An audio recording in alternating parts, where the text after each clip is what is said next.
Muito obrigada. Vou passar a palavra agora para João Batista.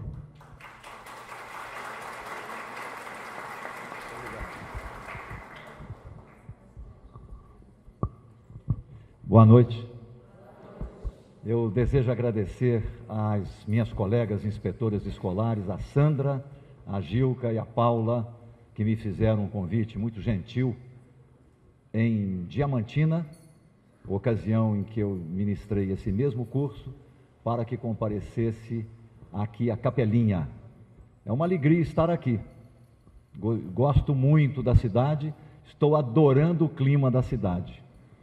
Já tive boas conversas hoje no final da tarde para saber mais sobre Capelinha, a economia local, a economia da região. Foi muito agradável.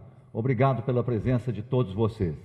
O que vou apresentar-lhes está no pendrive, vou deixar gravado no computador e, por gentileza, depois vocês podem mandar uma cópia para cada uma das escolas e em cada escola, cada professor fazer a sua própria cópia e colocar no computador.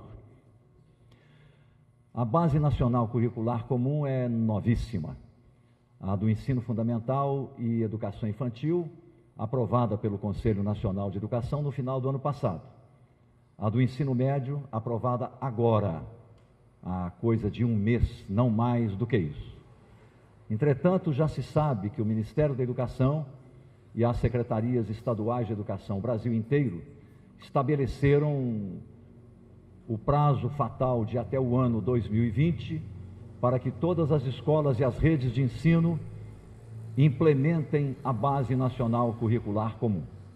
O que eu lhes recomendo é que comecem a trabalhar com a base com muita tranquilidade, com gradualismo, sem pressa.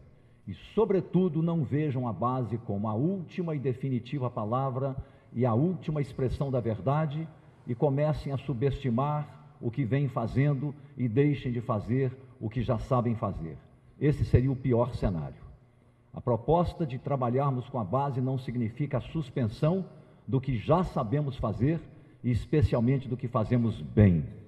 A base não vem para substituir. A base vem para nos dar um referencial e, ao contrário de substituir, valorizar as melhores práticas que as escolas e as redes de ensino vêm implementando ao longo do tempo. Eu, pessoalmente, já estou convencido, a priori, de que a data fatal do ano 2020 não será definitiva.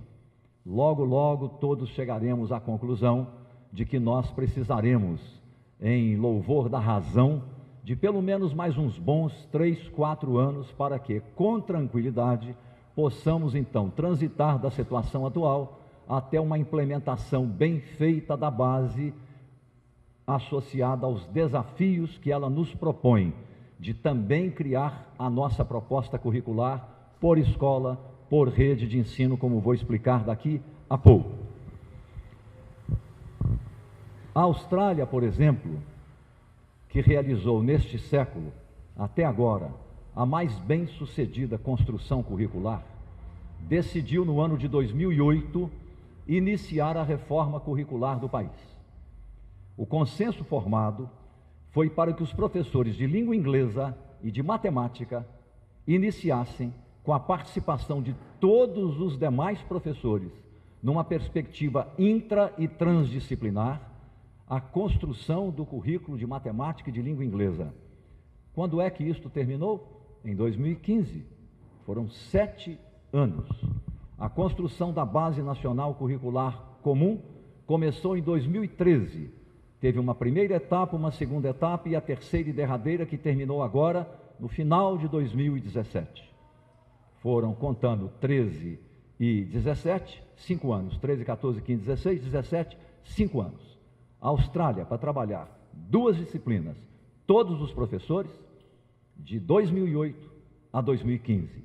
Recentemente, a Austrália decidiu, de novo, mobilizando todos os professores, trabalhar a proposta curricular das demais disciplinas, proposta nacional. Além da Austrália, as outras experiências de construção curricular gradual mais bem-sucedidas são a do Canadá, a de Portugal, a da Finlândia. Eu não posso falar da China, porque não é a China como país integral, mas são algumas províncias como Xangai que se destacam em todas as avaliações nacionais. Não tem maior conhecimento do que se passa lá do ponto de vista de construção curricular. Eu estou dando essa informação para que nós tenhamos mais cautela e concedamos a nós mesmos mais tranquilidade e mais tempo para fazer a construção curricular. Logo, logo o Ministério da Educação e as Secretarias de Estado vão reconhecer isso. Até porque o Ministério da Educação tem cometido, dentre muitas virtudes, alguns erros tão clamorosos que todos precisamos calçar a sandália de São Francisco da humildade e promovermos ou liderarmos mudanças educacionais com mais cuidado. Por exemplo, em 2008, o Ministério da Educação do Brasil disse a todo o país que a idade certa para a alfabetização é até os 8 anos de idade. O até virou, em muitos casos e na maioria dos casos, o ano da alfabetização, que isso mais confundiu professoras alfabetizadoras do primeiro ano, que ficaram sem saber se o que deveriam fazer é continuar a educação pré-escolar ou iniciar uma preparação para a alfabetização, que a alfabetização propriamente dita não foi.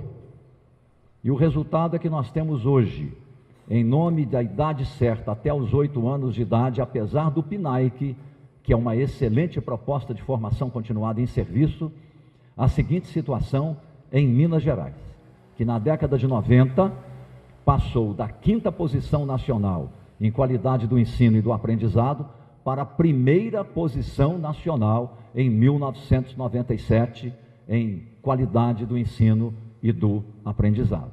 Me permita um parênteses. A Sandra falou com razão que a minha gestão foi um tanto quanto polêmica.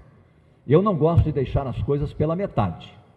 A rede estadual oferecia educação infantil, anos iniciais, anos finais e até ensino médio. Até ensino médio. Um estado com 853 municípios, em 1996, oferecia ensino médio em escolas estaduais em apenas 300 municípios. Alunos concluintes do nosso atual 9º ano, então 8ª série, ficavam sem continuidade de estudos no ensino médio, que não havia, em mais de 500 municípios mineiros, uma única escola estadual de ensino médio. E nós implantamos em 2 anos escolas estaduais de ensino médio nos 853 municípios. E fizemos uma negociação com cada prefeito e cada secretário municipal de educação. Nenhum pode dizer que houve autoritarismo, porque foi negociação absolutamente transparente e pactuada e com uma vantagem para os municípios. Nós transferimos quase 1 milhão de matrículas do Estado para os municípios no atuais anos iniciais. Houve então um processo de municipalização. Quando fizemos a municipalização, nós repassamos aos municípios o dinheiro do Fundef. Fundef foi criado em 1997, o dinheiro foi para onde? Para os municípios. Ao mesmo tempo criamos 750 mil matrículas no ensino médio. O Fundef era Fundo de Desenvolvimento do Ensino Fundamental. Não vinha dinheiro do Fundef para matrícula no ensino médio. Nós criamos 750 mil matrículas no ensino médio, com recurso do orçamento da Secretaria da Educação, sem receber um único real do Ministério da Educação ou do Fundef. Quem recebeu o dinheiro foram os municípios. Além disso, criamos na ocasião o PROCAP. Quem aqui fez o PROCAP? Criamos o PROCAP, os municípios me pediram e tiveram 53 mil vagas para professores municipais. Criamos o PROCAD, Programa de Capacitação de Diretores, extensivo às redes municipais. Criamos o cantinho de leitura que toda diretora de escola desse estado, estadual e municipal, foi a Belo Horizonte comprar as coleções de livros para criar os cantinhos de leitura em cada sala de aula de ensino fundamental de escola municipal de anos iniciais. Aí eu fico me perguntando, por que a polêmica? Qual é o mal-estar que nós geramos para alguém quando conseguimos universalizar completamente o acesso à educação básica. E diziam, vai ser um caos que os municípios não dão conta de fazer. Não foi caos nenhum, os municípios fizeram e fizeram bem, e o resultado foi qual? Na avaliação de 1997, Minas Gerais, primeiro lugar nos anos iniciais, segundo lugar nos anos finais, primeiro lugar no ensino médio. Onde é que está o problema? Onde é que está o problema? É curioso, né? Tem hora que você tem que mexer mesmo.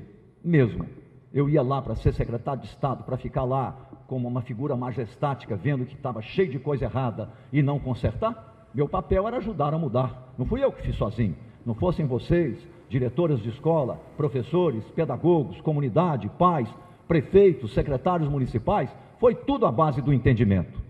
Então não tem nenhum problema fazer mudança, desde que seja a coisa certa, na direção certa, do modo certo. Acho que fizemos assim.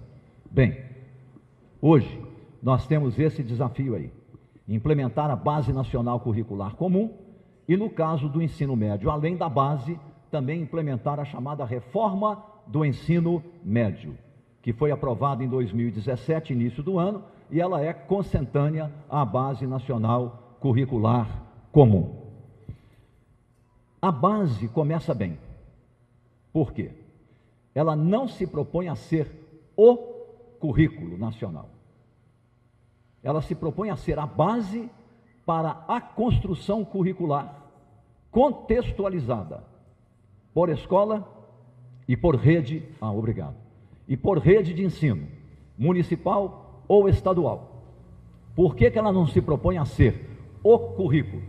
Porque ela se apresenta com a expectativa de responder por até 60% da construção curricular, seja em nível municipal, seja em nível estadual, seja escola pública, seja escola particular.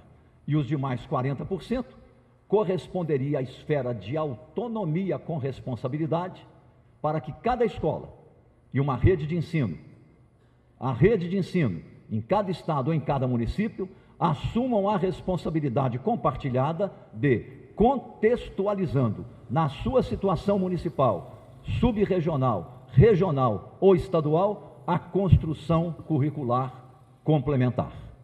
Então, na verdade, é uma conversa de duas propostas: uma proposta nacional, unificadora, vinculatória, que deve ser implementada em todo o país, sem exceção, e com base nisso será feita uma nova geração de livros didáticos até o ano de 2022, e com base nisso, o Sistema Nacional de Avaliação da Educação Básica, a Prova Brasil, será revista, assim como o Enem, para que afinem com as orientações da Base Nacional Curricular Comum.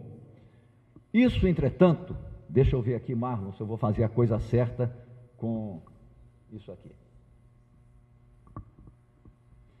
Isso, entretanto, tem colocado em debate uma polêmica interessante que especialmente viceja nas faculdades de educação.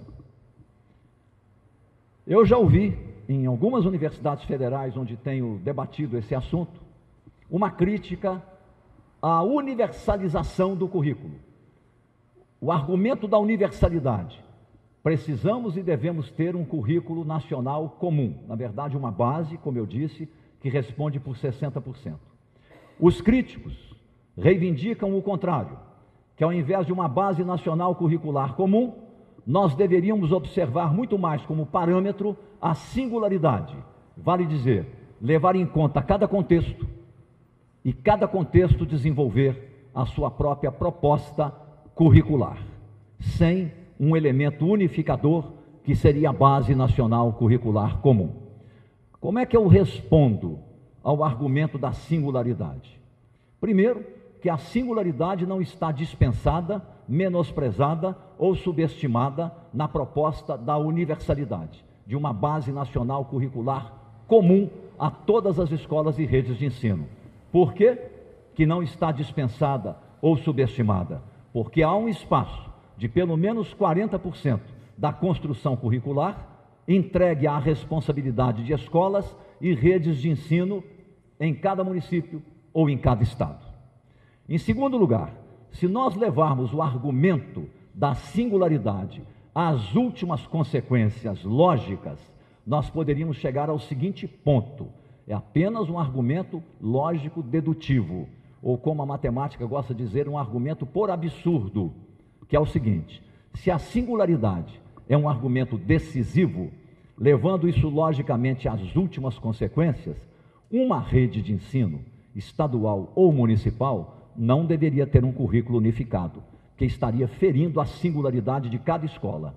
Uma escola não deveria ter um currículo unificado, que estaria ferindo a singularidade da autonomia de cada professor. Chegaríamos ao caso limite, logicamente, de cada professor tendo o seu próprio currículo.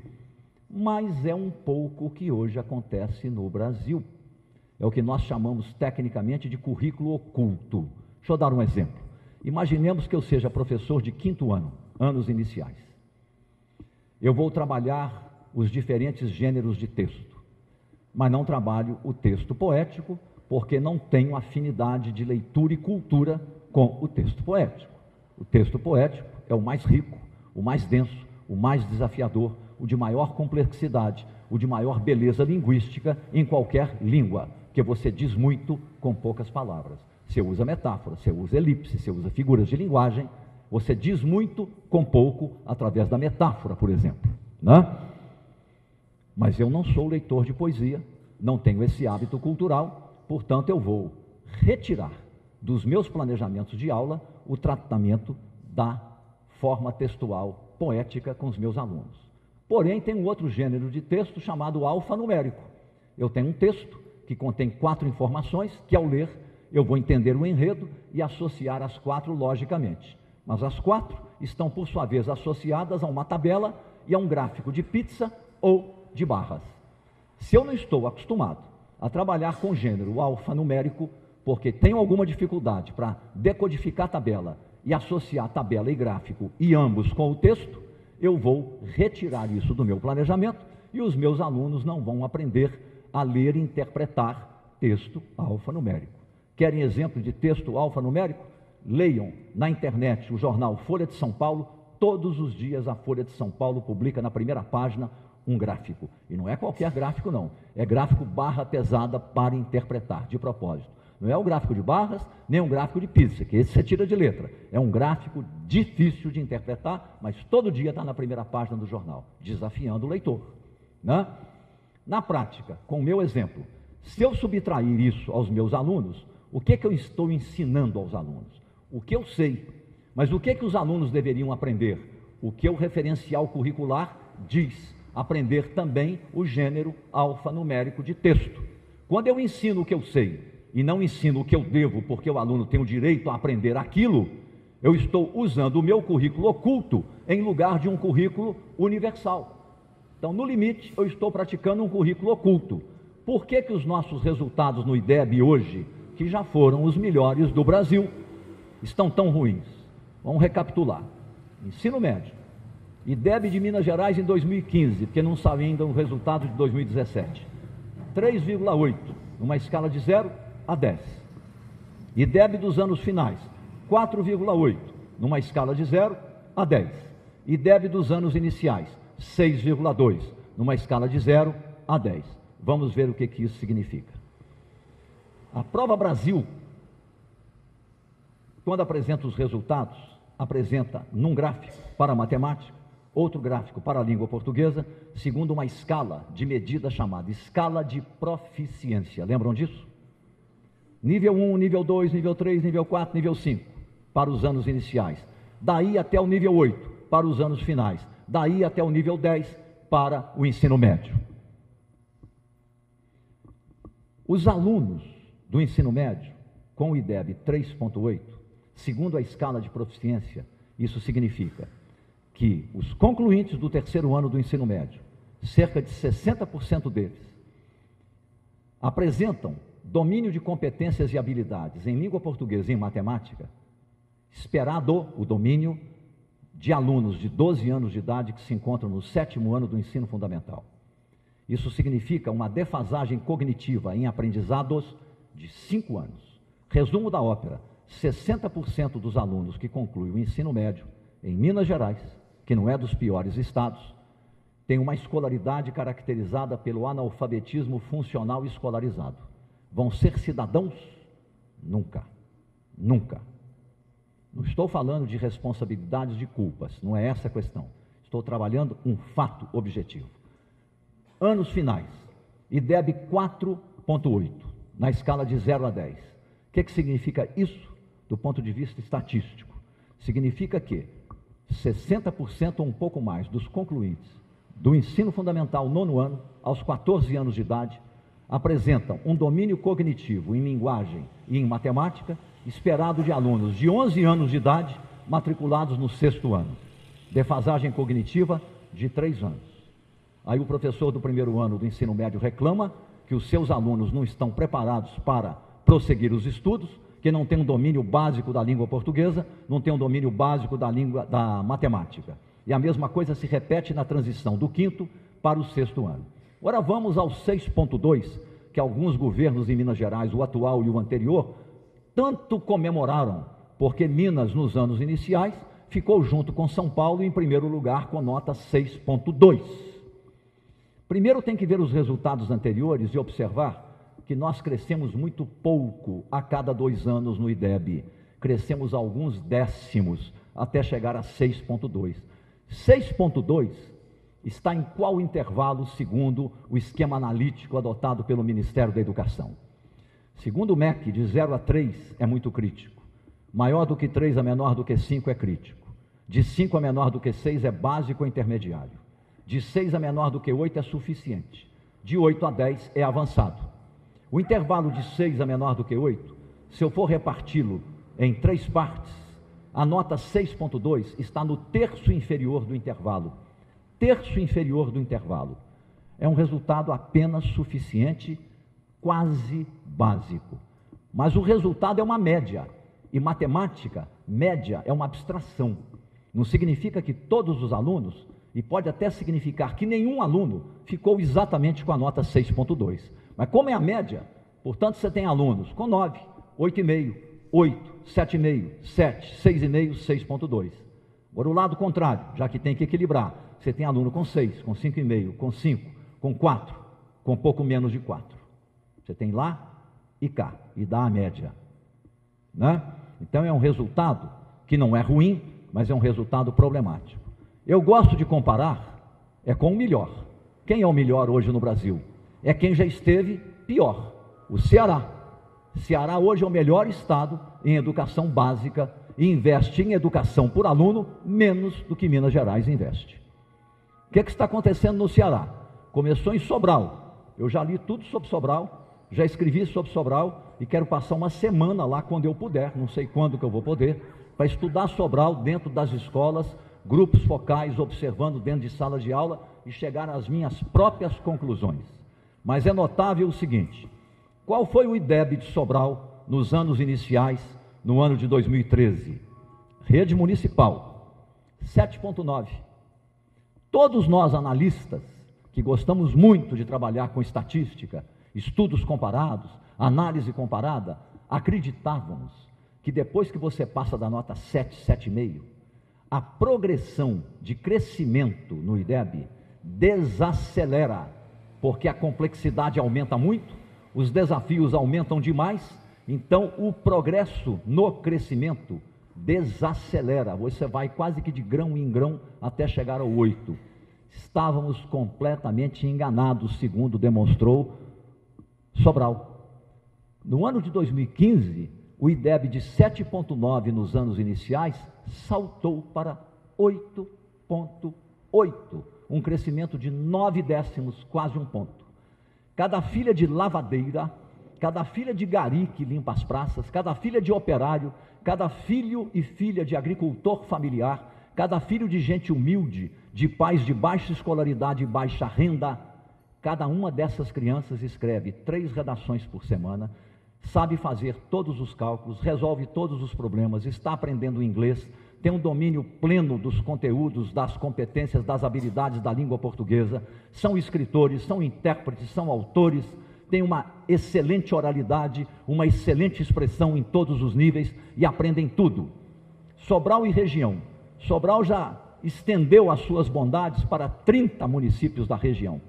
30. E a Secretaria de Estado de Educação, com sabedoria, o que fez? Recrutou os secretários lá de Sobral e foram colocados na Secretaria de Estado de Educação. O Ceará está sendo inundado por essas bondades, e se queremos aprender como fazer bem, hoje é o Ceará. A Universidade de Londres, através da Faculdade de Educação, que é a melhor do mundo em educação, que é tudo aplicado ao ensino, olhando o chão da sala de aula. Não é como as faculdades de educação no Brasil. Teoria, teoria, teoria, teoria. Todos sabemos tudo sobre Piaget, Vygotsky e etc. Mas saímos de lá e não sabemos alfabetizar a criança no chão da sala de aula. Fazemos um concurso e fazemos uma prova, sabemos todas as teorias, mas na hora que entramos na sala de aula, não sabemos por onde começar a fazer a alfabetização. E as minhas colegas pedagogas, que eu tanto prezo, saem da faculdade formadas e vão coordenar na escola professoras alfabetizadoras, que sabem tudo de alfabetização, que há 10 a 15 anos alfabetizam, e a pedagoga não sabe como alfabetizar. Durma com um barulho desse. Isso tem que mudar. É claro que tem que mudar. Lá não. Você aprende teoria e prática, teoria e estágio, teoria e trabalhar com professores de referência para aprender com professor de referência como é que se faz educação em sala de aula.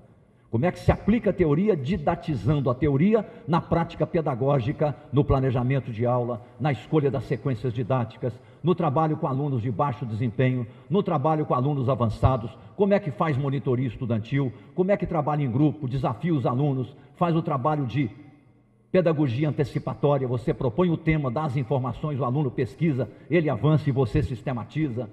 Sabem tudo. Como a turma do Ceará sabe, como nós fazíamos, de certo modo, aqui em Minas Gerais.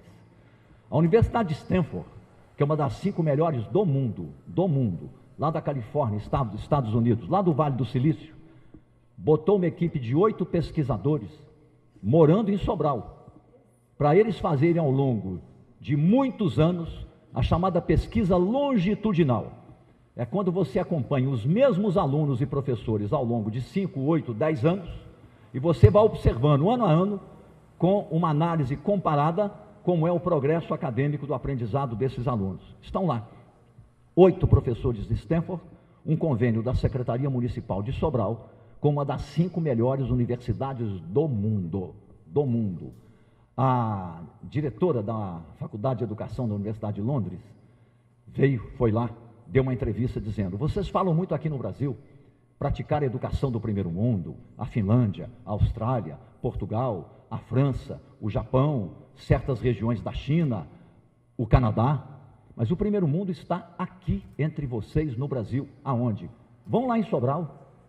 Vão lá em Sobral. Se Sobral pode, por que Capelinha não pode? Inteligência tem aqui como tem lá. Talento tem aqui como tem lá. Compromisso tem aqui como tem lá. Ética tem aqui como tem lá. O que nos falta? Vamos identificar o que nos falta. Calçar as sandálias de São Francisco e aprender com os cearenses. Aprender com os cearenses como é que podemos voltar a ter a melhor educação do Brasil, como já tivemos aqui em Minas Gerais. E a base é uma ajuda que, imagino, muito boa nessa hora. Mas vamos devagar com esse andor aqui, porque o santo é de barro. Não adianta pressa, não adianta angústia. Eu respeito muito a história dos dia D, mas o dia D é uma espécie de expressão da angústia humana. Nós vamos resolver o conhecimento da BNCC com o dia D? Nós vamos nos atormentar com o dia D, com o D do D, e não vai parar de tanto D. Não adianta, não é assim. Nós temos em mãos um instrumento maravilhoso. E ficam as inspetoras como se fossem as responsáveis por isso. Isso é injusto. Ficam as diretoras como se fossem as responsáveis por isso. Isso é injusto. É uma tarefa de Hércules, é injusto, que não é humano, não é razoável. Isso é de altíssima complexidade, isso é novíssimo. Não vamos resolver isso no dia D. Como é que nós vamos resolver isso? Com calma. Não tem uma lei federal vinculatória que a todos obriga, de 2008, que estabeleceu o piso nacional de salário do professor. Pimentel paga o piso. Não paga. É lei obrigatória, vinculatória. Todos têm o direito e o governo tem que pagar. Na democracia, contrato se cumpre. Na democracia, o Estado de Direito democrático precisa funcionar. Na democracia, a relação de confiança é fundamental. Contrato se cumpre. Tem contrato? O que é contrato? Trato com o outro. Então, cumpra o contrato que você fez com o outro, para que o professor também cumpra o contrato que ele tem com a sociedade, de um bom trabalho, para um bom ensino e um bom aprendizado. Isso é fundamental. Voltando então ao nosso ponto. Esta lei que criou o piso nacional de salário, de vez em quando eu dou uns voos assim fora do assunto e volto ao assunto, mas acho que é prudente.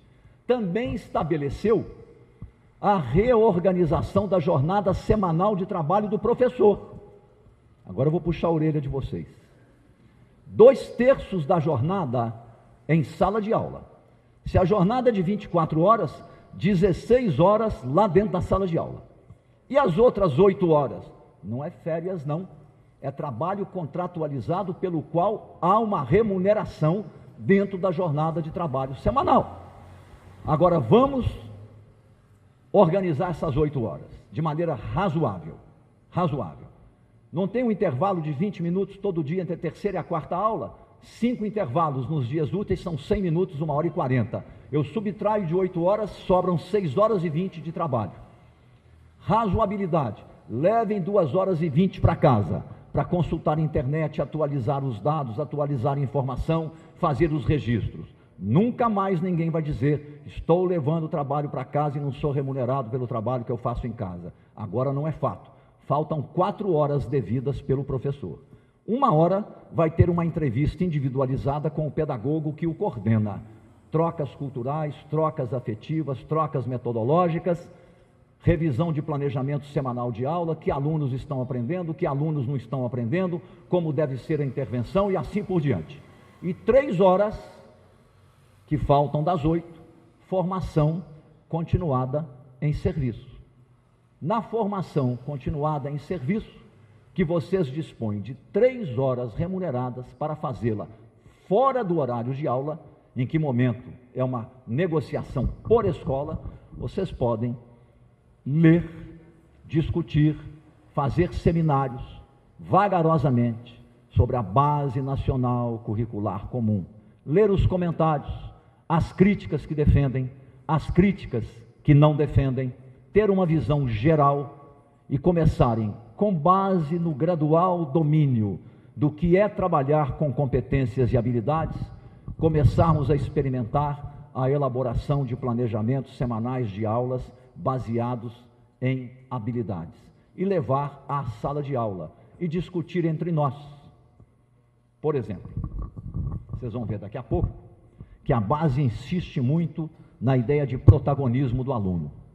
Vou dar um exemplo de protagonismo do aluno.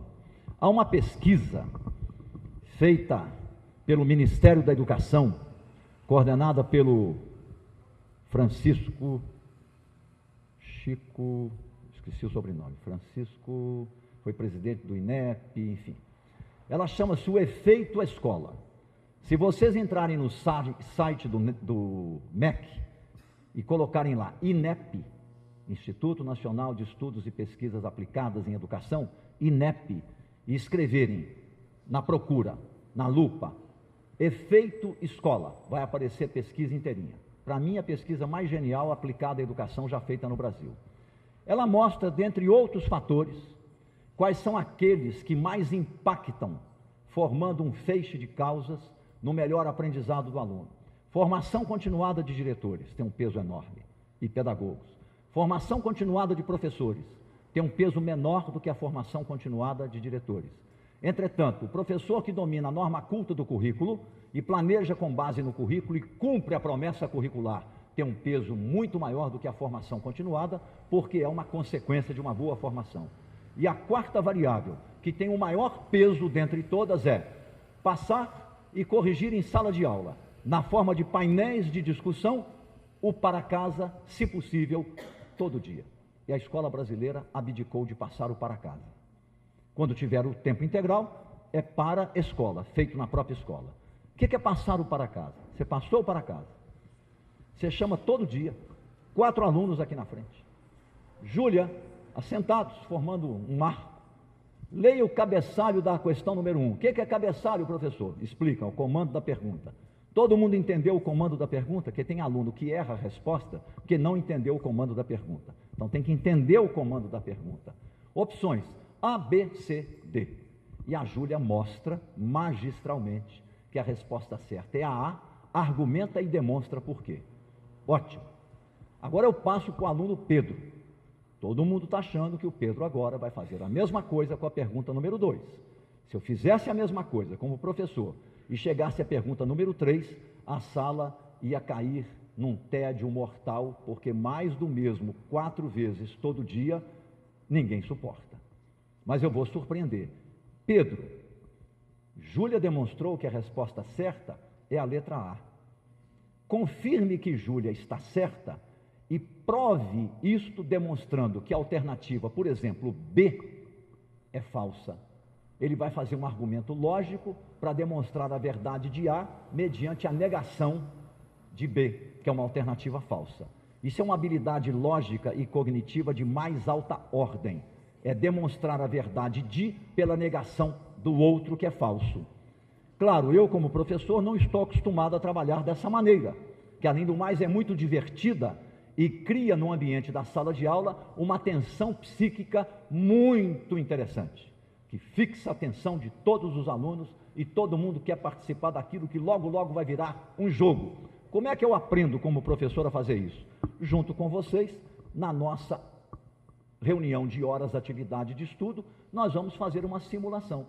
Você é a professora, nós somos os alunos. Nós vamos experimentar a correção do para casa e nós vamos ver como é que nós, alunos, que somos professores, fazemos o papel do Pedro, da Júlia, da Cristina, do Francisco e assim por diante.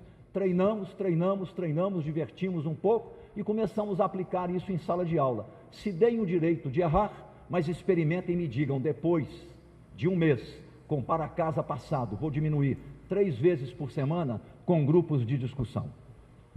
Ah, mas os alunos não querem fazer para casa. Depende de como é que você propõe. Essa forma, eles gostam. Na hora de eu distribuir os 25 pontos por bimestre, se eu for distribuir 15 pontos para a prova quinzenal, mensal e bimestral, o Pedro já vai pensar assim, 15 pontos em 25, 60%, equivale a uma nota 6. Eu vou fazer dever de casa todo dia e participar de grupo de discussão e a professora vai me dar um ponto no final do bimestre, fazer para casa 3 vezes por semana, 4 vezes, 4 semanas por mês, 12 para casas, 24 em 2 meses para ganhar um ponto. Eu não faço. Eu vou estudar para ficar no meu 6, os 15 pontos das provas e vou levar mais ou menos dessa maneira, na base do cálculo de custo-benefício. Nós mesmos desconstruímos a oportunidade de conquistar o aluno para fazer o para casa. Depende muito do como e do tipo de valorização que nós atribuímos. No entanto, nós vamos ver aqui que aprendizado só se dá se o aluno é desafiado continuamente. Isso que eu estou fazendo com vocês aqui agora. Se vocês não chegarem daqui a uma semana na escola e começarem a organizar hora atividade para estudar a Base Nacional Curricular Comum, daqui a 15 dias, 90% de vocês terão esquecido que houve esse encontro aqui hoje à noite. Mas se vocês chegarem lá na escola, se apropriarem desse material e começarem a estudar em grupo, a aplicar esses conhecimentos no desafio de construir e rever planejamentos semanais de aulas e começarem a trabalhar com competências e habilidades e aplicar isso em sala de aula, e depois se darem o direito de fazer uma revisão crítica, sem medo de errar, que o erro aí é construtivo, nas sessões de formação, vocês nunca mais vão esquecer, vão atribuir sentido a isso, por quê? Porque se apropriaram disso, transformando a sua maneira, criando o seu próprio modo de fazer planejamento semanal de aula. Aluno é a mesma coisa. Como é que o aluno aprende? Dever de casa, correção do dever de casa, escrever texto dentro de sala de aula, resolver problema, formular hipóteses, ser desafiado a construir, a participar construtivamente, produtivamente, dentro da sala de aula e fora da sala de aula. Aí ele aprende. Senão ele memoriza e a educação se torna uma educação por assim dizer, enciclopédica. Na BNCC, enquanto vocês leiam, bebam uma aguinha.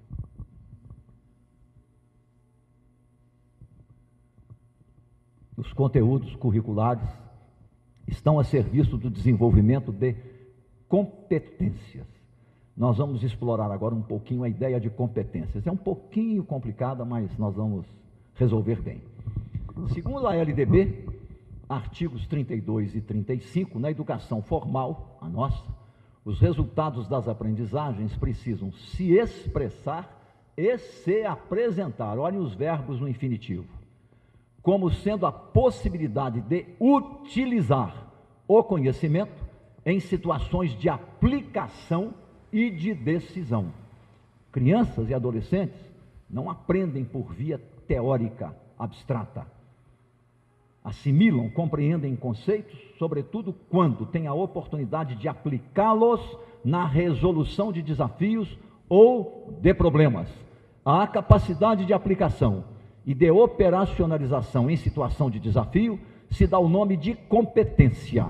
Quem é que trabalha muito dessa maneira? O Enem, o Exame Nacional do Ensino Médio. O que o Enem faz? Inovou. Isso tudo aqui tem muito a ver com o Enem.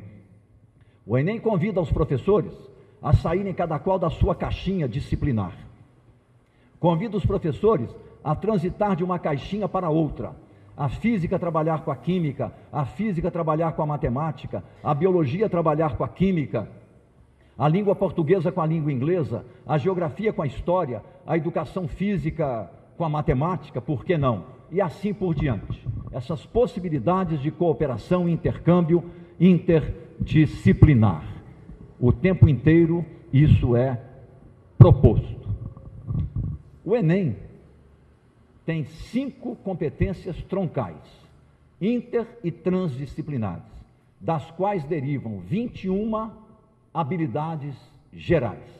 Vocês observam que cada item ou questão do Enem é interdisciplinar. Às vezes um item contém 2, 3, 4 habilidades. Eu vou dar um exemplo aqui de um tópico com 4 habilidades para uma criança do primeiro ano do ensino fundamental em ciências da natureza. Daqui a pouco eu vou mostrar. É desse modo que o Enem trabalha.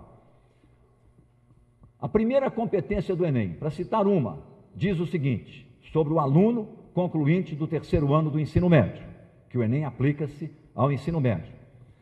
Ser capaz de ter o domínio da norma culta da língua portuguesa e, em situação social de diálogo, ser capaz de utilizar argumentação matemática, argumentação científica e conhecimento estético.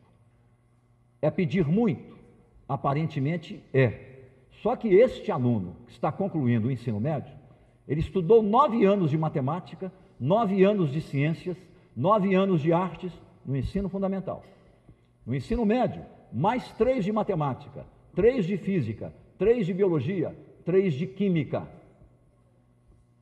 12 anos de estudos de matemática, 12 anos de estudo de ciências da natureza, 12 anos de estudo da língua portuguesa. Ele não deveria estar apto para, em situações de diálogo, utilizar a argumentação matemática, a argumentação científica e conhecimento estético, já que ele tem 12 anos de escolaridade, durante os quais ele estudou também essas disciplinas? Vou dar um exemplo prático. Quem se lembra do ano de 2012, quando a Câmara dos Deputados aprovou uma lei que autoriza o cientista brasileiro da área a utilizar células-tronco em terapias para a cura de doenças autoimunes que a medicação disponível não consegue curar. Quando isso foi aprovado, grupos religiosos, católicos e evangélicos entraram com uma ação chamada arguição de inconstitucionalidade para derrubar essa lei junto ao Supremo Tribunal Federal, que é um tribunal constitucional. O que fez o Supremo Tribunal Federal? Com sabedoria, não decidiu de cara. Abriu um debate público nacional pela televisão.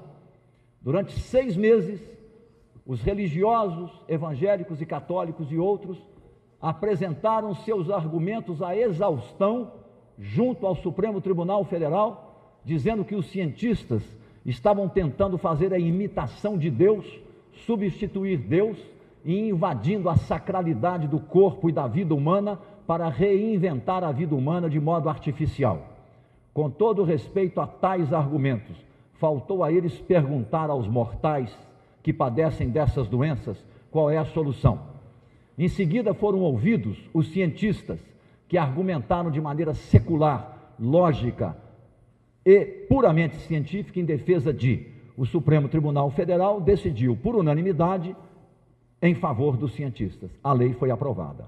A questão é, quando essa discussão se abriu, quantas escolas de ensino médio no Brasil que vocês têm notícia que durante uma semana sequer abriram um debate organizado, interdisciplinar, para que os alunos e os professores conversassem entre si sobre a questão das terapias gênicas, uso de células-tronco para tratar tais e tais e tais doenças, o que permitiria uma reflexão filosófica, ética, o uso de argumentação linguística, o desenvolvimento de argumentação lógica, a argumentação matemática e assim por diante. Eu até hoje não tenho notícia de nenhuma escola no Brasil que tenha feito isso.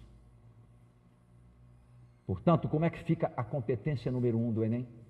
Saber utilizar em situação social de diálogo conhecimento matemático, conhecimento científico, conhecimento artístico. Nós não podemos perder essas oportunidades. Bom, aqui eu acrescento, à primeira lâmina, eu acrescento essa. O que são competências? Quem trabalha com a educação infantil aqui, levanta o braço, por favor. Vamos começar por ela. Eu entro numa escola de educação infantil e me deparo com uma professora ajoelhada no chão, com 15 crianças ao redor.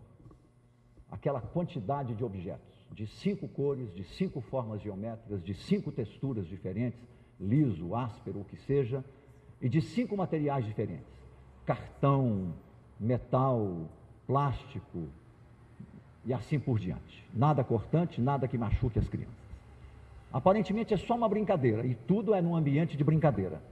Mas a professora sabe o que ela está fazendo, e ela vai dizer, grupo 1, grupo 2, grupo 3, grupo 4, grupo 5, grupo 1, azul, e assim por diante. Então os grupos selecionam por cor. Agora, o grupo 1 vai colecionar todas as peças de formato triangular.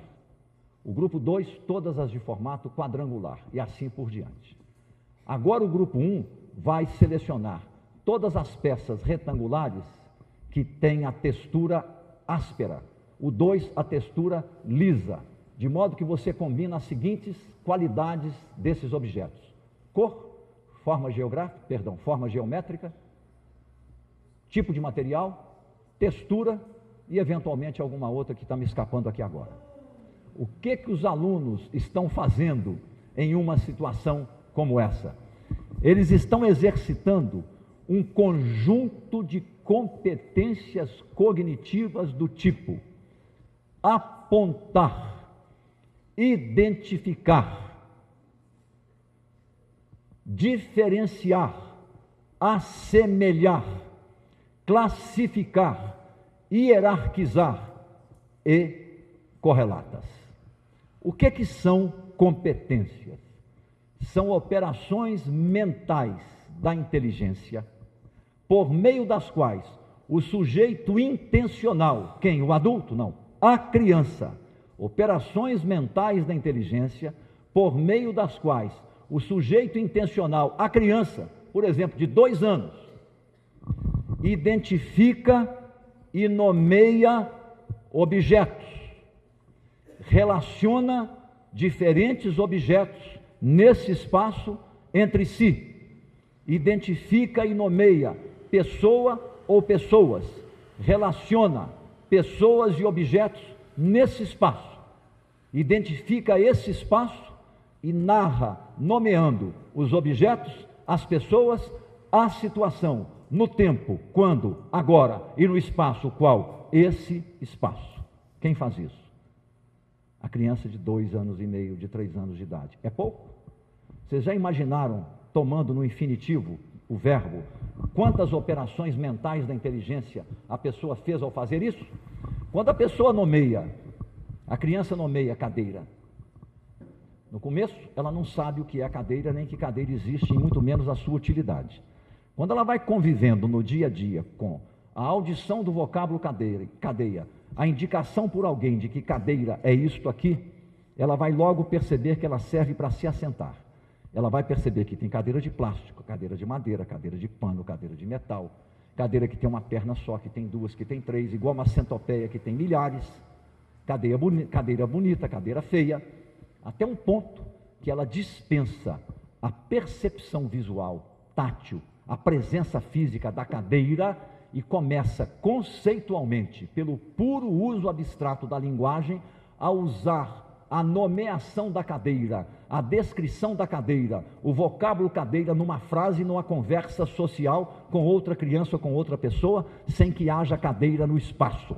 Ela já foi capaz de abstrair de cada cadeira concreta, empírica existente, para trabalhar o conceito de cadeira que nomeia todas as cadeiras do mundo, em qualquer lugar, qualquer que seja a sua forma, que elas têm uma única utilidade ou função, que servem para nós nos assentarmos, ou serve para uma ornamentação. Nós achamos que isso é trivial, que isso é pouco. Imaginar uma criança de 2 anos de idade, que já é capaz de trabalhar o conceito de cadeira, falar sobre cadeira, sem estar tocando, assentando e vendo uma cadeira sequer, mas sabe o que está falando? Nós subestimamos a inteligência da meninada. A meninada é brilhante. Querem uma prova? A gente acha que o maior desafio intelectual que um ser humano pode realizar é ser um titular de uma grande universidade, ser um livre docente, publicar o 2º livro que vai ser famoso e tudo mais. Tudo isso é maravilhoso. Mas qual é o maior desafio intelectual que um ser humano tem diante de si? É quando uma criança de 6 anos, filha da lavadeira, filha do agricultor familiar, filha do banqueiro, ou filha do João Batista, ou neto do João Batista, né? Meus netos estão mais ou menos nessa idade, 2 não, os outros estão. Aprende a ler, aprende a escrever, aprende a contar, aprende a fracionar, aprende a somar, a dividir, subtrair, multiplicar. Lê aos 6 anos de idade com fluência e escreve aos 6 anos de idade escrita alfabética. Chega aos 7 anos, continua lendo com fluência, mais gêneros de texto e chega à escrita ortográfica aos 7 anos de idade. Em Portugal, como é que uma criança é considerada alfabetizada? No final do ano, não a professora, 2 professores dão um texto para a criança ler. Ela já é preparada para isso, ela está psicamente preparada para isso. Ela lê um texto de 59 palavras, incluídos os artigos a, o, as conjunções com, em, as preposições de, da, por. Mas tem palavras de 4 sílabas, tem palavra com BR, palavra com BL, palavra com NH. A criança lê esse texto de 59 palavras em 1 minuto, e são feitas 3, 4, 5 perguntas sobre o texto que ela leu, e ela responde as 4, 5 perguntas porque ela entendeu o que ela leu. Ela tem fluência, ela interpreta, ela conhece o que é que ela está lendo, aos 6 anos de idade. Nós não temos aqui casos de crianças que aos 5 anos de idade, no 2º período, foram alfabetizadas? Era a intenção da professora fazê-lo? Não. Emília Ferreiro, perguntada, devemos alfabetizar aos 5 anos? Devemos não, mas se acontecer, por que não? Nós vamos dizer, não, não aprenda? Por que não? Nós não podemos subestimar essas criaturazinhas. Quem aqui tem irmãozinho, sobrinho ou filho com 4 anos de idade que pega o celular da mamãe, adoram fotografar pé da gente, eu não sei porquê, fotografa a planta da avó, o pé da mãe, o pé do pai, fotografa uma panela, fotografa uma cozinha, fotografa a sala, fotografa o papagaio e tal, e tal, e tal, montam uma série de fotografias aleatórias e começam a legendar com figurinhas, umas tristes, outras risonhas, botando só vogal, som consoante, faz uma bagunça, mas é um modo, um grafismo de representação simbólica por meio do qual estão tentando narrar aquela imagem que ali está. Para ele tem sentido, para nós aparentemente não. Fazem isso aos 4 anos de idade. É pseudo-escrita? É, mas é escrita. É pseudo-escrita? É, mas é escrita. O que eles estão fazendo? Construindo hipóteses de escrita. Construindo hipóteses de escrita. Essas criaturazinhas são geniais. Como é que eles aprendem a ler e escrever, depois fracassam no 5º ano? Aprendem a ler e escrever no 1º ano, no 2º, e fracassam no 9º ano. Tem alguma coisa errada na transição? Vocês têm que refletir sobre isso. Vocês têm que refletir sobre isso, né? Deu para entender a ideia inicial do que sejam competências? Enquanto a criança está indicando e nomeando cadeira, a rede neural está desenvolvendo. Ela está indicando cadeira, mas ela está indicando mesa, mas ela está indicando computador, ela está indicando data show, ela está indicando uma enormidade de objetos que estão no entorno. Ela está construindo pela nomeação repertório linguístico, ela está construindo linguagem, e toda linguagem expressa conceitualmente, pela via da abstração, a narrativa de situações concretas.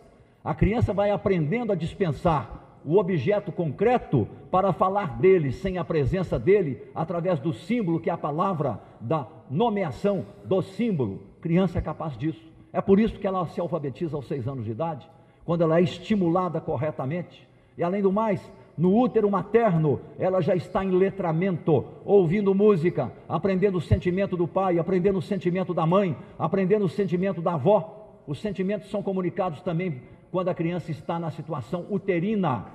Ela já nasce ouvindo música, ela vai brincar com o móvel, ela está remodelando o mundo quando ela brinca com o móvel, brinca com a própria perna, achando que é um outro ser que está diante dela, que ela não tem noção da unidade corpórea, que o corpo dela encerra na pessoa dela, e assim por diante. Isso é uma coisa absolutamente espetacular, e nós subestimamos as criaturazinhas. Eu, se fosse começar hoje, eu só ia estudar educação infantil, formação da personalidade básica, formação da sociabilidade, educação dos sentimentos, formação de valores, formação da linguagem, formação do pensamento lógico, matemático. Meu Deus, é tudo que eu gostaria hoje de fazer. Já não dá para mim mais não. Bom, tá ok? Deu para entender? Deu para começar? Vocês vão ter que debruçar sobre isso. No caso da educação infantil, um exemplo de competências, todas elas com o verbo no infinitivo. Olha lá: indicar, apontar, designar, nomear, já expliquei. Relacionar, associar, assemelhar, diferenciar. Comparar, inferir, hierarquizar. Posicionar no espaço, dentro, fora, alto, baixo, acima, abaixo, ao lado. Organizar, reorganizar, construir, reconstruir, formular hipóteses e, além do mais, operar novas tecnologias que não raro fazem melhor do que nós, porque não tem noção do erro, aventuram-se, cometem os erros, experimentam, de vez em quando quebram o aparelho, mas saem lá na frente fazendo tudo que nós não sabemos. E quando a gente precisa de socorro, a quem que nós nos socorremos? A elas, né? Agora observem lá em cima. Eu falei do primeiro fundamento pedagógico da BNCC, trabalhar com competências e com habilidades. Agora vem o segundo fundamento pedagógico. Olha lá, educação integral. São os 2 fundamentos pedagógicos da BNCC, o trabalho com competências e habilidades e a educação integral. Quando eu falo, ou a BNCC fala, de educação integral, não entendam como sendo o mesmo que escola em tempo integral, embora seja também verdade que tanto melhor para trabalhar a BNCC em uma escola em tempo integral com currículo enriquecido. Contudo, enquanto não a temos, é possível aplicar a BNCC numa escola sem o tempo integral, com algum prejuízo, é claro, mas é possível fazê-lo, e fazê-lo razoavelmente. O que é a escola com educação integral? Significa exigências educacionais e sociais, comunicar-se, ser criativo, analítico crítico, participativo, produtivo, responsável, mais além de informar-se, processar informações, discernir, aplicar conhecimentos para resolver problemas, exercer autonomia para decidir. A ideia da educação integral, ela inclui a dimensão cognitiva, aprender fatos, relações entre fatos, conceitos, relações entre conceitos e fatos, conceitos e conceitos, juízos, abstrações, conclusões, em nível teórico, em nível abstrato. Isso é verdade, mas não se limita a isso.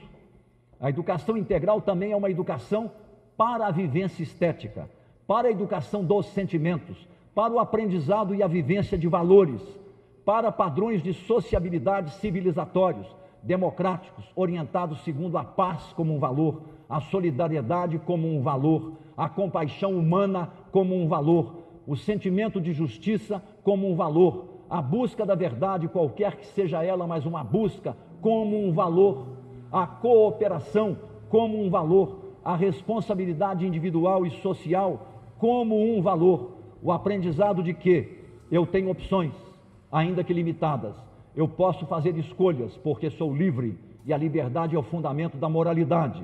Porque posso fazer escolhas, eu tenho que avaliar as consequências dos meus atos.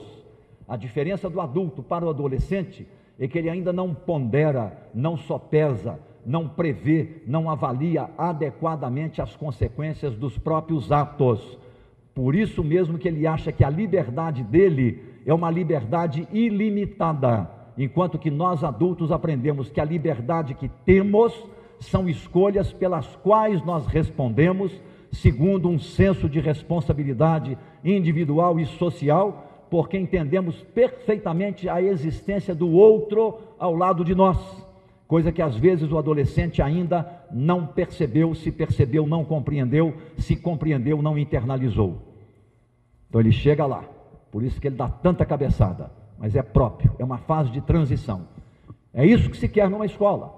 E também aprender sobre a sociedade, aprender sobre a natureza, que nós não precisamos hierarquizar, que nós somos seres de cultura e a natureza não produz cultura, mas não podemos matar a galinha dos ovos de ouro, a vida, se não respeitarmos a vida natural, a produção de água, o cuidado com a água, o cuidado com a natureza. Isso não é incompatível com a economia, com a produtividade, com a geração de riqueza, com o bem-estar, mas a natureza é fundamental.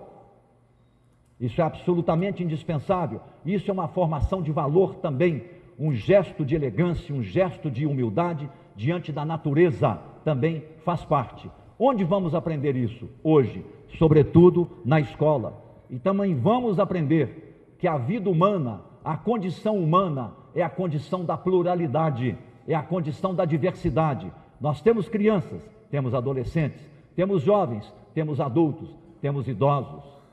Temos pessoas que não têm nenhum problema de deficiência, temos pessoas que têm deficiência. Alguém é mais humano do que o outro porque tem ou não tem deficiência? Alguém é mais humano do que o outro porque é criança, ou adulto, ou idoso? Alguém é mais humano do que o outro porque tem problema de mobilidade ou não tem problema de mobilidade? Alguém é mais humano do que o outro porque é negro, porque é pardo ou preto, porque é amarelo ou porque é branco, porque é indiano, africano ou brasileiro? Porque é homem ou mulher, porque é heterossexual ou homossexual? Será que a sua verdade é a verdade do mundo? Será que a pluralidade humana, a diversidade humana não requer de nós o respeito à dignidade de cada ser humano, como ele é, como ele se sente identificado consigo mesmo, como ele se sente feliz na vida que ele tem e que nós não temos o direito de invadir, porque invadir é invadir a dignidade do outro, é invadir a individualidade do outro, e a individualidade do outro é sagrada, é inviolável. A dignidade humana é um bem inviolável.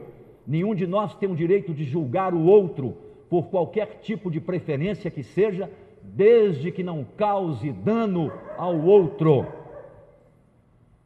Quem falou? Quem falou que uma criança criada por um casal de homossexuais não pode ser uma criança perfeitamente saudável? Quem falou que toda criança criada por um casal heterossexual é necessariamente uma criança saudável? Onde está escrito? Quem disse? Qual é o testemunho? Qual é a evidência? Deixem a vida viver, deixem a vida acontecer e tirem o preconceito da vida. E tirem o preconceito da vida. É com o preconceito que nós violamos a dignidade do ser humano. É pelo preconceito que nós causamos dor a nós mesmos. É pelo preconceito que nós causamos doença psíquica a nós mesmas. Respeito tolerância, respeitar a diversidade, respeitar a variedade. Quem somos nós, civilização brasileira? Temos que aprender isso na escola. Quem somos nós, civilização brasileira? Pretos, pardos, brancos, índios, mamelucos. O que é um mameluco? Branco com índio. O que é São Paulo? Um estado de mamelucos. Nunca houve aristocracia paulista, nunca houve paulista quatrocentão. Isso é uma invenção. Os paulistas ricos chegaram no final do século XIX, trazidos por Pedro II, especialmente italianos, que foram para o café, foram para a indústria e enriqueceram.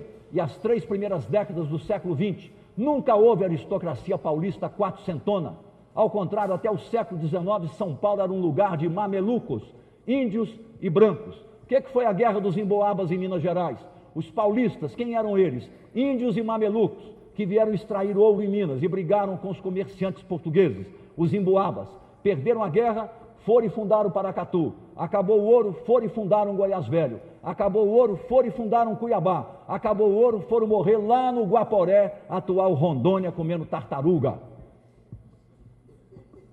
Que coisa é essa? Isso é um país de mamelucos e isso é bom. Cada um de nós tem gene de índio no nosso componente genético e isso é ótimo. Nós comemos mandioca, nós comemos milho, nós comemos feijoada. De onde vem isso?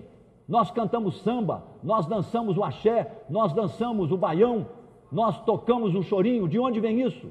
O chorinho é a música clássica de Cida do Morro, o samba é uma música genial de Cida do Morro. Isso é o povo brasileiro, é a civilização brasileira que tem sírio e libanês, tem alemão, tem italiano, tem russo, tem polaco, tem ucraniano e agora tem venezuelano, já tem coreano do sul, já tem haitiano, tem peruano e tem boliviano e daqui a pouco tem um mundo aqui dentro. Olha a seleção da França, a França é branca, quem falou? A seleção metade é negra, então a França também é negra, a Espanha é marroquina, a França é argelina. Isso é o mundo, isso é a civilização, isso é a pluralidade e a beleza da vida. A condição humana é a condição da pluralidade, é a condição da diversidade, o resto é preconceito. Estou bravo? Muito.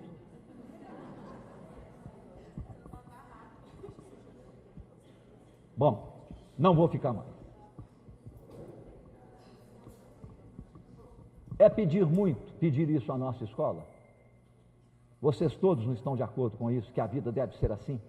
Para a gente viver a vida como uma graça, em beleza, não é isso? Não deve ser assim? Então por que a nossa escola não é assim? E quando o aluno não aprende, o que nós estamos cometendo? O contrário da justiça, o contrário da equidade, não é? Isso aqui eu já falei, isso aqui eu já falei, eu falei muito, hein? A Base Nacional Curricular Comum propõe 10 competências gerais, isso é muito interessante. A BNCC trabalha com 10 competências gerais, mas em cada disciplina há 10 competências específicas para aquela disciplina, específicas. Vão ver as gerais: valorizar e utilizar os conhecimentos. Conhecimento não brota como planta de estufa, não. Conhecimento é resultado de um consenso cultural e científico, de comunidades especializadas que validam aquele conhecimento com base em pesquisa rigorosa, metodologias e controles rigorosos, verificação por parceiros terceiros, para aquilo sendo validado universalmente, ser considerado conhecimento que tem valor. Conhecer e utilizar. Valorizar o conhecimento e utilizar os conhecimentos. Exercitar a curiosidade intelectual, investigar, analisar, resolver problemas, inventar soluções. Por falar em condição humana da pluralidade, outra característica da condição humana é o quê? A transgressão, a inventividade, a curiosidade. Vocês conhecem o mito de Pandora? Os deuses do Olimpo estavam cansados de verem uns aos outros pela eternidade afora e resolveram criar algo diverso. Resolveram criar a mulher mais bela. Claro que provavelmente Atena ficou um pouco enciumada, Hera também ficou um pouco enciumada, né, e assim por diante. Moldaram a criatura mais linda que se possa imaginar. Fizeram os vestidos mais lindos e puseram nela as joias mais maravilhosas. E deram a ela vida pelo sopro para ela viver em plenitude. Mas disseram a ela: tem um limite. Você não é deusa. Então segura esta caixinha aqui. Não abra nunca. Não abra nunca. Claro que a condição humana é a condição da transgressão, da curiosidade. Os deuses viraram as costas, Pandora abriu a caixa. De lá de dentro saiu a morte, a dor, o sofrimento, a solidão, o desamor e assim por diante. Tanta tristeza, ela ficou com medo, em pânico, fechou a caixa, guardou lá dentro a esperança. Guardou lá dentro a esperança. O ser humano é um ser de curiosidade. A criança é um ser de curiosidade. Como é que nós não vamos estimular na sala de aula a curiosidade da criança, a curiosidade do adolescente, a curiosidade na escola? O espírito investigativo, o espírito analítico, o desafio de resolver problemas, o desafio de inventar soluções. Para isso, meu colega professor tem que estudar todo dia. Para isso, todo dia tem que aprender como é que faz. Tem que estudar com o outro, compartilhar com o outro, inventar, colocar no planejamento semanal de aula, experimentar em sala de aula e desafiar os alunos. Desenvolver o senso estético. Cuidar bem de uma cidade, as pessoas tendem a cuidar cada vez mais se na escola aprenderam a desenvolver o senso estético. Uma cidade, por mais modesta e simples que seja, não precisa ser feia. Pode ter as praças bem cuidadas, as pessoas cuidarem das fachadas da casa, não deixar barraco na praça, não deixar em qualquer lugar ocupar passeio, ter regras de sociabilidade, regras de uso e ocupação do solo, plantar árvores na cidade, plantar flores, jardins bonitos lá na escola, naquele pátio enorme, cheio de poeira, que o vento toca a poeira para dentro da sala. Por que a gente não faz mutirão e não planta um jardim, não planta flor, não planta árvore, embeleza a escola inteira, os corredores de passagem, botar floreiras? Por que não? A gente faz isso quando gosta e tem um senso estético. Desafiar os alunos a pintarem o muro perimetral interno e o muro perimetral externo com painéis. Escolhe um tema, os alunos fazem uns desenhos no molde e depois pintam lá no muro, diversidade de cores, de formas, de situações, e pintam, experimentam, mudam a escola, não é? O senso estético, isso faz parte da paisagem humana. Utilizar as diferentes linguagens. Quais linguagens? A oral, a escrita, a gestual, a facial, a mímica, a digital, a do desenho, a do filme, a da fotografia, todas as possibilidades, a da dança, a do circo, todas as possibilidades de linguagens. Adultos, adolescentes, crianças adoram. Por que não trabalhar literatura em sala de aula e os alunos dramatizarem na apresentação do texto literário? Por que não usarem do teatro de mímica, falar sem dizer oralmente, pelos gestos corporais, comunicando sensações e assim por diante?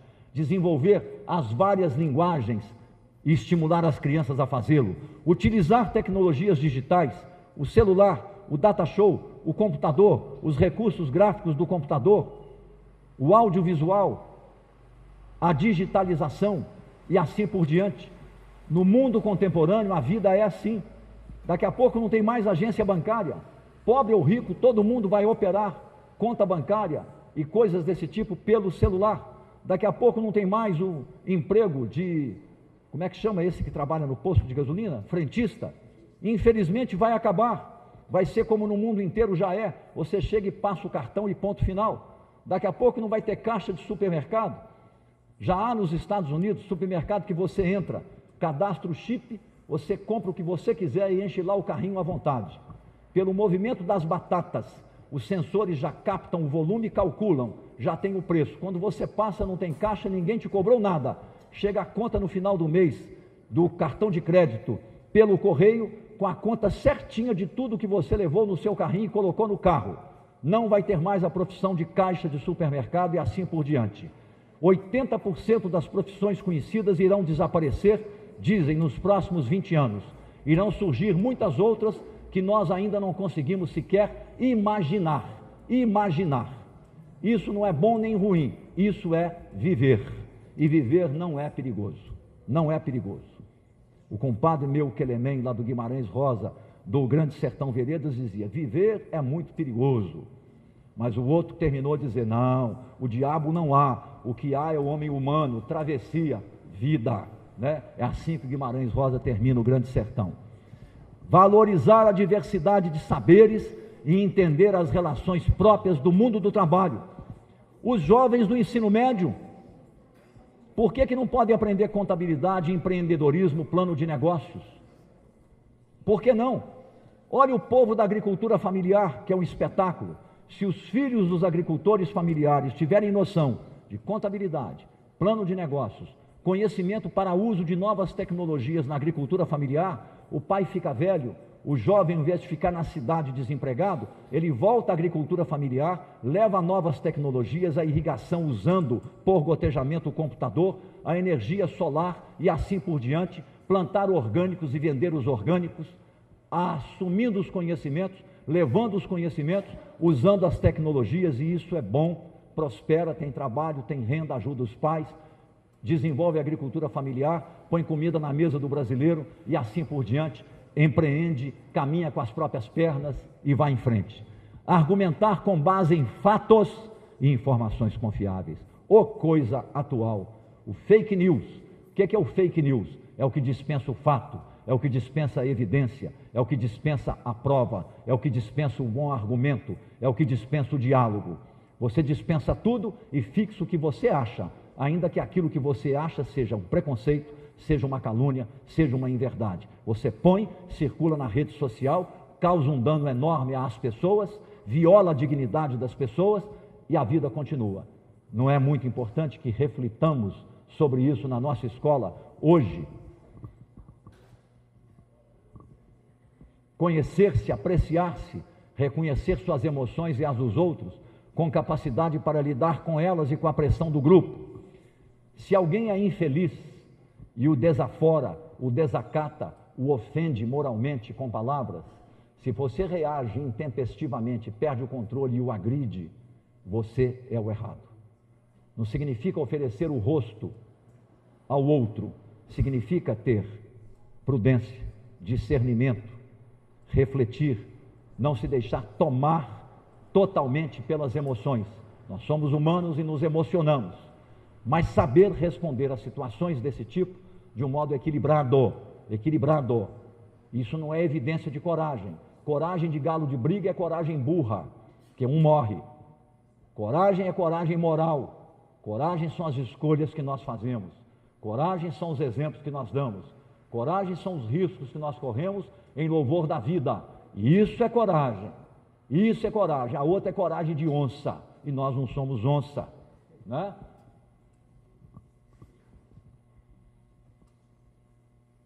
Por fim, o esquema geral da base é isso aqui. Educação infantil. Direitos de aprendizagem. Estão vendo lá? Educação infantil. Deixa eu ver se eu tenho um modo melhor de apontar. Educação infantil. Direitos de aprendizagem. Quais são? Conviver, brincar, participar, explorar, expressar, conhecer. Disso se seguem os campos de experiências. Olha que interessante. O eu, o outro e o nós. Corpo, gestos e movimentos. Traços, sons, cores e formas. Oralidade e escrita. Espaços, tempos, quantidades, relações e transformações. Vamos dar outro nome a cada um desses campos de experiências? Eticidade, alteridade, o indivíduo humano e o outro, formando o nós. O ser não é um ser isolado, é um ser social. A convivência, a sociabilidade é a condição humana da existência. Hoje está danado de bom, hein? 3 condições humanas aqui conversadas entre nós. Está de bom tamanho. Corpo, gestos, uma lá não gostou. Corpo, gestos e movimentos. É o cansaço da noite. Corpo, gestos e movimentos. Traços, sons, cores e formas. Estamos falando de artes. Oralidade e escrita. Estamos falando de outra forma de linguagem. Espaços, tempos, quantidades, relações e transformações. Estamos falando de pensamento lógico matemático. Está aí. Disso nós temos a creche, de 0 a 3 anos e 11 meses, e a pré-escola, 4 anos a 5 anos e 11 meses. E se seguem os objetivos de aprendizagem, na forma de habilidades. Para cada um dos campos de experiências decorrem habilidades específicas, que eu vou mostrar daqui a pouco. Cada habilidade contém um código. Estão vendo ali? EI01, EO01. Cada habilidade tem um texto que a nomeia.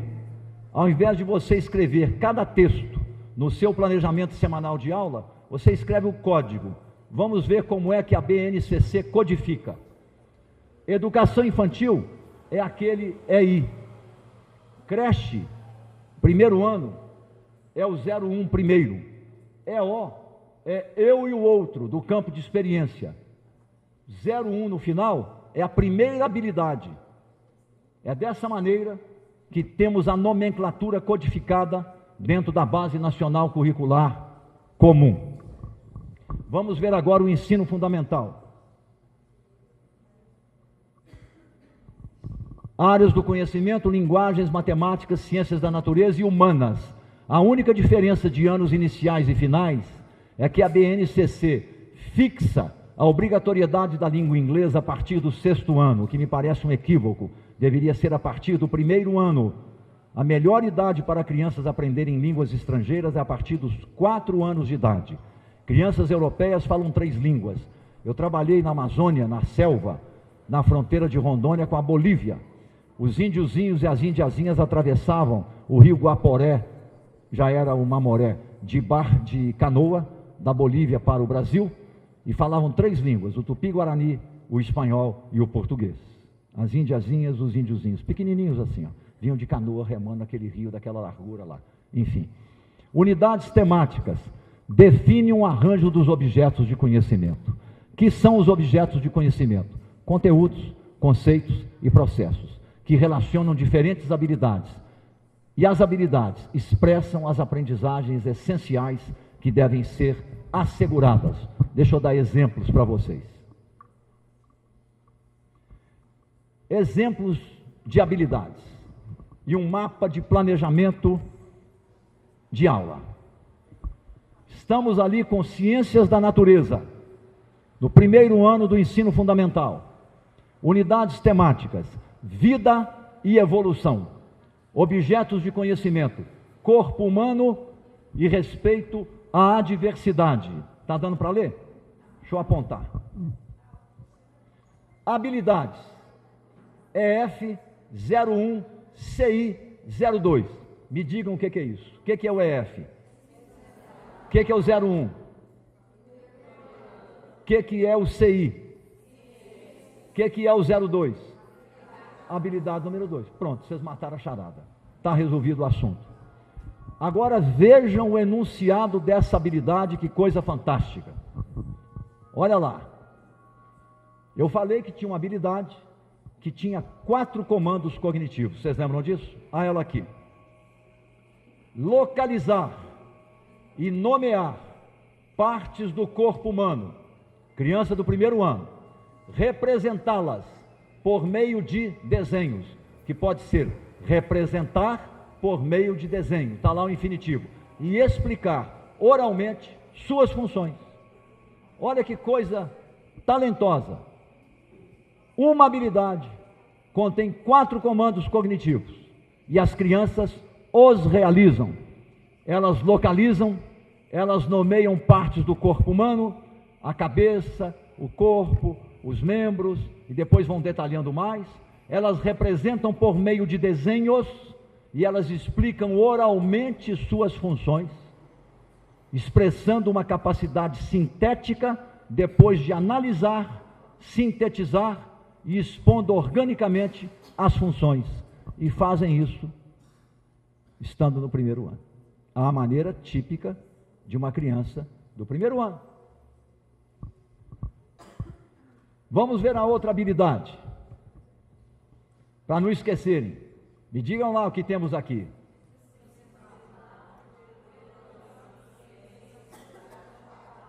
Comparar características físicas entre os colegas, reconhecendo a importância da valorização, do acolhimento e do respeito às diferenças. Criança magra, criança gorda, se comparam de maneira desinibida e não são instigados a praticar o preconceito, ninguém vai fazer bullying em cima de muito magro, ninguém vai fazer bullying em cima de muito gordo, ninguém vai fazer bullying em cima de baixinho, ninguém vai fazer bullying porque a pessoa tem a cor branca, ou tem a cor parda, ou tem a cor preta. Ninguém vai fazer bullying porque é mais ou menos isso, ou mais ou menos aquilo, porque se veste de tal maneira e se veste de tal outra maneira. Aliás, eu sou a favor de uniforme. Todo aluno deveria vestir uniforme completo.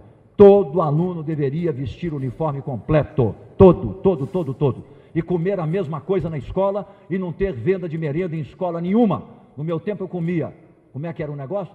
Sopa de canjiquinha com couve rasgada, e a gente achava uma maravilha. Melhor ainda era o dia do pão com o molho de carne moída.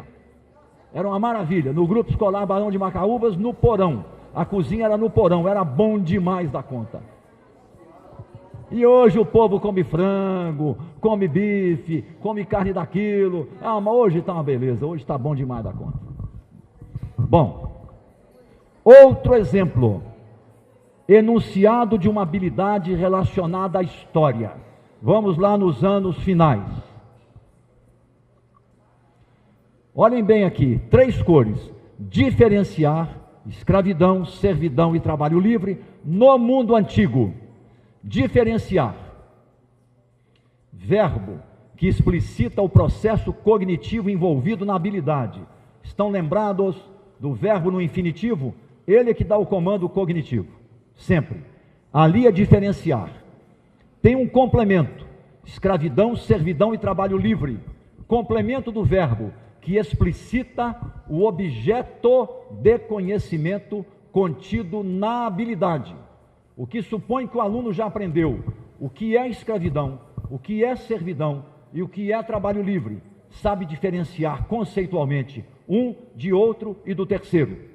E o contexto é o mundo antigo. Se fosse um mundo feudal, o aluno teria que falar de servidão.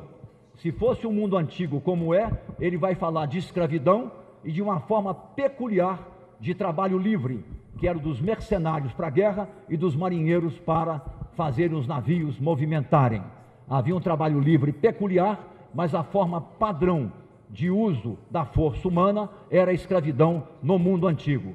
Todo perdedor de guerra era escravo do vencedor. E por fim, em cor verde, o modificador do verbo ou do complemento, que explicita o contexto da aprendizagem, quando, no mundo antigo, diferenciar, escravidão, servidão e trabalho livre, no mundo antigo. Professores e professoras, se vocês tiverem disciplina intelectual, autodisciplina pessoal, para em grupo trabalharem, experimentando a partir das habilidades que constam da BNCC, criar, enunciar novas habilidades após entender as que estão propostas, vocês vão ter uma clareza para entender o que é ensinar e o que é aprender. Olha ali o cuidado analítico e gramatical que isso aqui tem. O comando cognitivo é dado pelo verbo no infinitivo. O complemento é o conteúdo que o aluno deve aprender. O que é escravidão, o que é servidão, o que é trabalho livre. E quando, onde, em qual contexto, termina como modificador do verbo ou do complemento. Então, quando forem construir habilidades, usem essa métrica, mas há habilidades de maior complexidade. Aquela lá, localizar, nomear, representar pelo desenho e explicar oralmente as funções. 4 comandos cognitivos. A habilidade com 1 comando, habilidade com 2, habilidade com 3, habilidade com 4. Pode ter uma habilidade com comando simples, com comando intermediário em termos de complexidade, com comando de alta complexidade. Por isso que quando se faz uma prova, como a Prova Brasil, por que ela é aplicada aos alunos do 5º ano e os resultados descrevem o aprendizado dos alunos do 1º ao 5º ano? É estranho, não é? Se a prova é aplicada ao aluno do 5º, como é que ela descreve o aprendizado da escola inteira? Se a prova é aplicada ao aluno do 9º, como é que ela descreve o aprendizado da escola inteira? Por quê? Porque quando o formulador dos itens e das provas compõe a prova com 30 itens, Eles fazem assim, no caso dos anos iniciais. 24 itens correspondem ao 5º ano, com graus diferentes de complexidade, da mais simples à mais elaborada. 2 itens ao 4º ano, são 26. 2 itens ao 3º ano, são 28. 1 item corresponde ao 2º ano e 1 item ao 1º ano. Imagine se o aluno erra 28 itens e acerta somente os 2 do 1º e do 2º ano.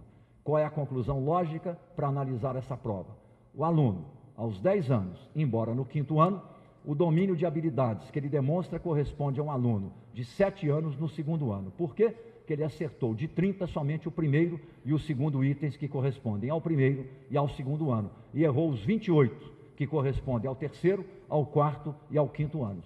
Por isso que o resultado descreve o aprendizado, a escolaridade, e não apenas a situação de aprendizagem somente no 5º ano ou somente no 9º ano.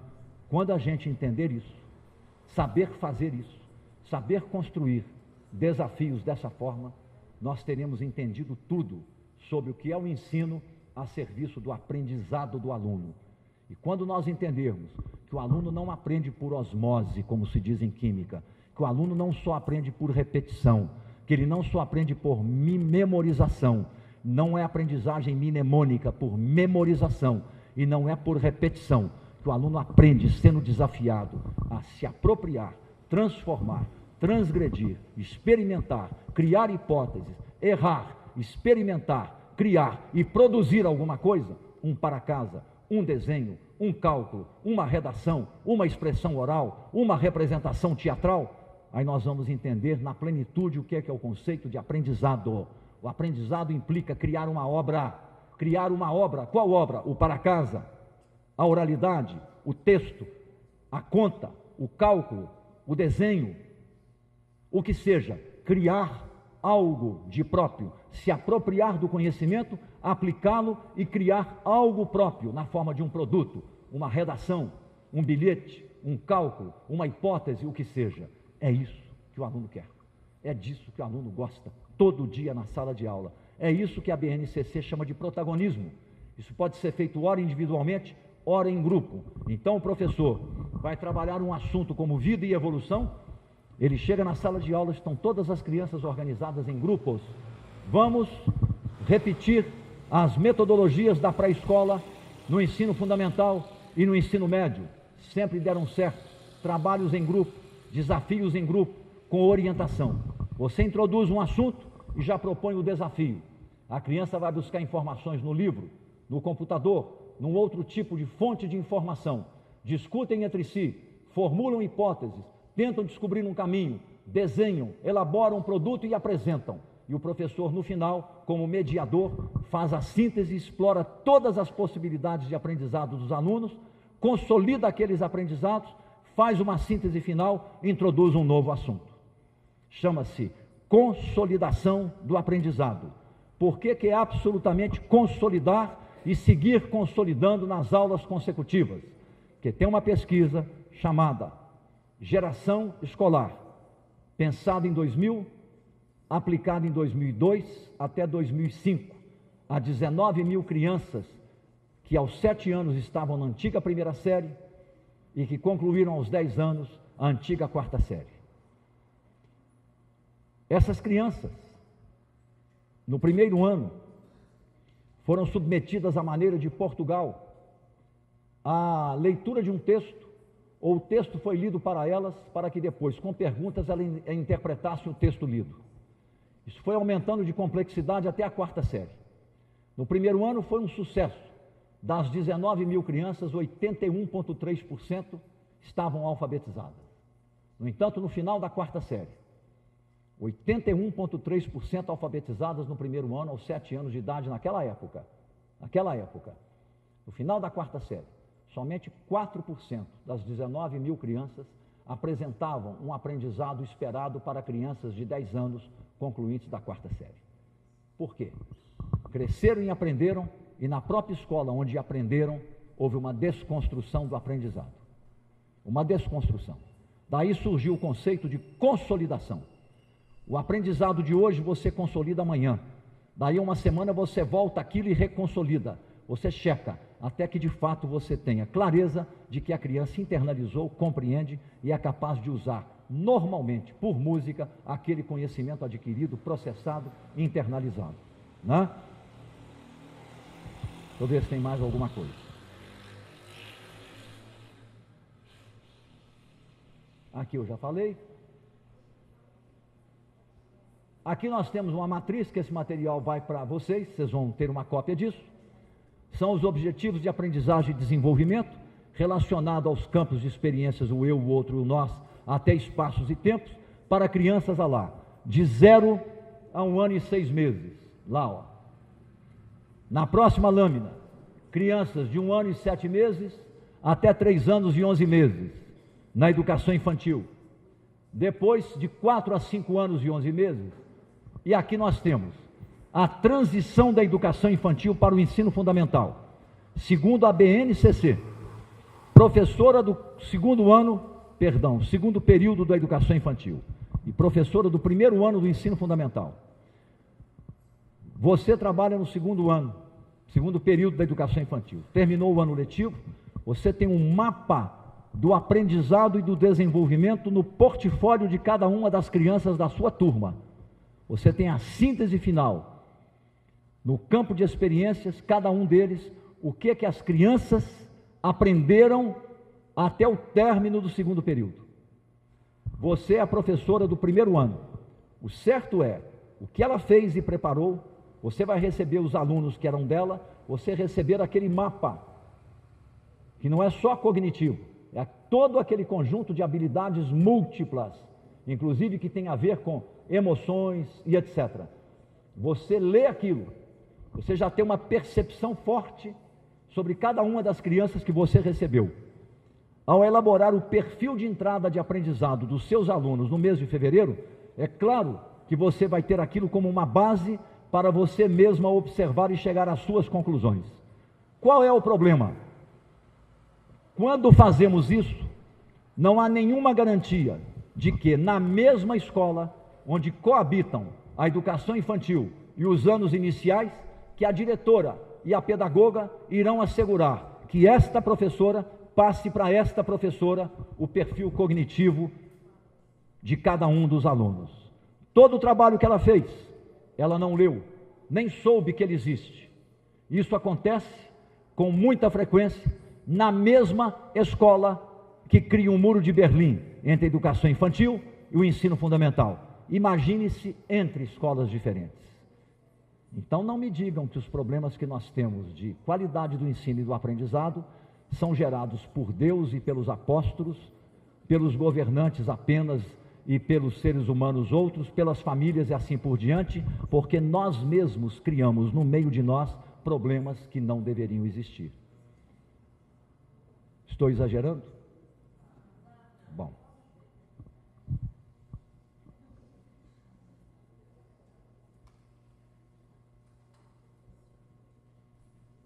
E aqui, para terminar, é um pequeno modelo de como é que o assunto habilidades é trabalhado. Aqui é o primeiro ano, língua portuguesa. Você pode ter uma única folha, formato horizontal, paisagem. Na primeira coluna, os nomes dos seus alunos. Ali. E ali você tem, em língua portuguesa, lá, oralidade, leitura, escrita, conhecimentos linguísticos e gramaticais e educação literária. Língua portuguesa até o terceiro ano agora é assim. A oralidade voltou com força total. Que bom. No meu tempo de ginásio, vocês nem se lembram o que era o ginásio, né? Lá no final da década de 50, são os atuais anos finais, você passava do grupo escolar para o ginásio, tinha um exame de admissão que você tinha que fazer sendo bom aluno ou não, e no período de férias, só que as férias eram de 3 meses, e você entrava no ginásio. No ginásio do meu tempo, nós tínhamos trabalhos manuais, canto orfeônico, oficinas de composição, tirada da música, que era a redação, e fazíamos 3 redações por semana, lidas em voz alta na sala de aula, com todas as vírgulas e toda a pontuação, com título, parágrafo, letra maiúscula e assim por diante, e tudo valia ponto. Eu tinha latim, inglês e francês. Onde é que eu aprendi francês? No ginásio, com Monsieur Cisnandot, um padre alto que levou tiro na guerra, ele era da resistência, puseram um metal na perna dele e ele andava assim, Padre Cisnando. Monsieur Jean-Baptiste mandava para arguição, 5 minutos de arguição oral, tudo em francês, 3 vezes por semana, todo mundo aprendeu francês, filho de médico, filho de feirante, todo mundo aprendeu francês e quebra o galho para a vida inteira.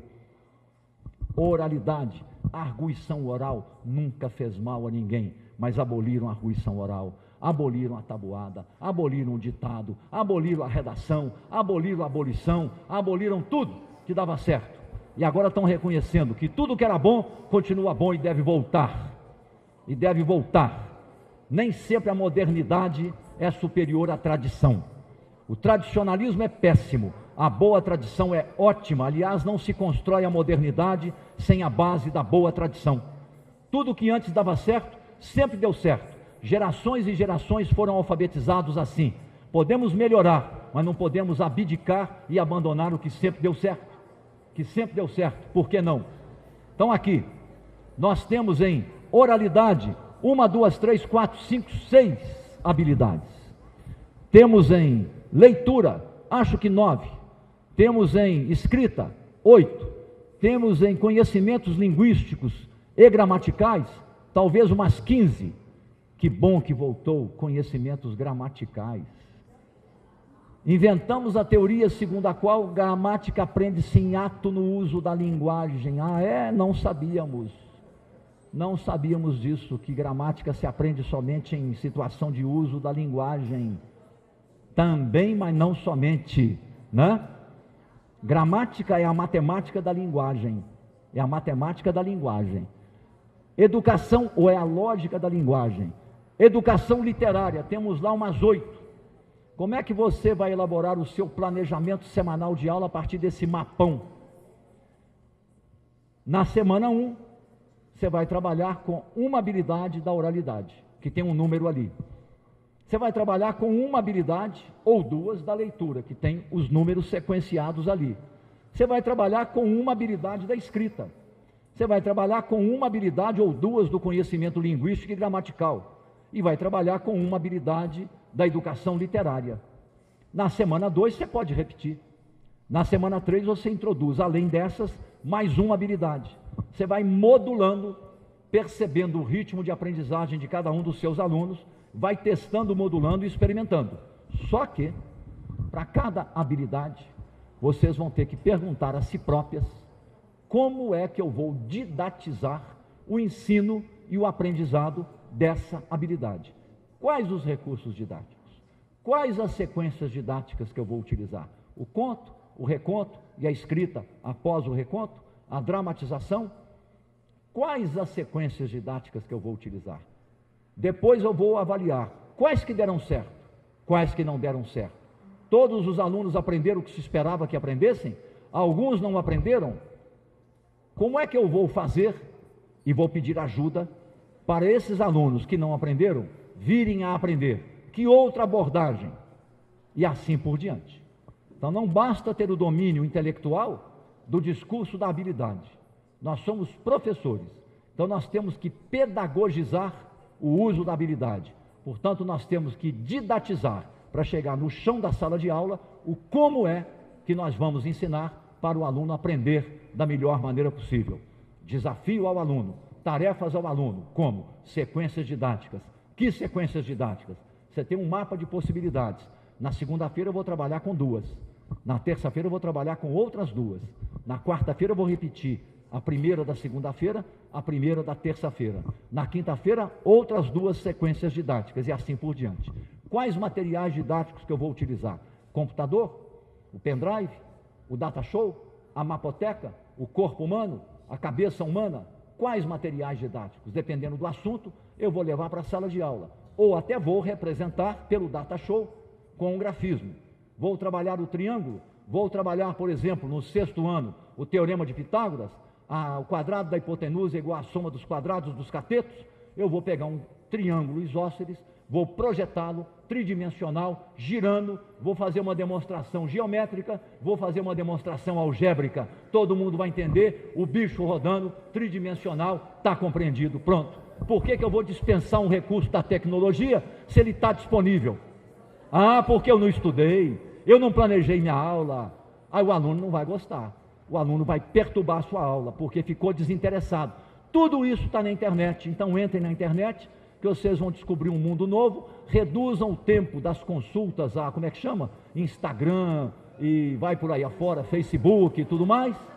Não namorem tanto pela internet, não estou dizendo que não deixem de namorar, portanto, deem um tempinho para pedagogizar o seu trabalho, nada mais do que isso. É isso. Perguntas, comentários, observações, querem falar alguma coisa? Deu para entender, em geral, o que é a BNCC?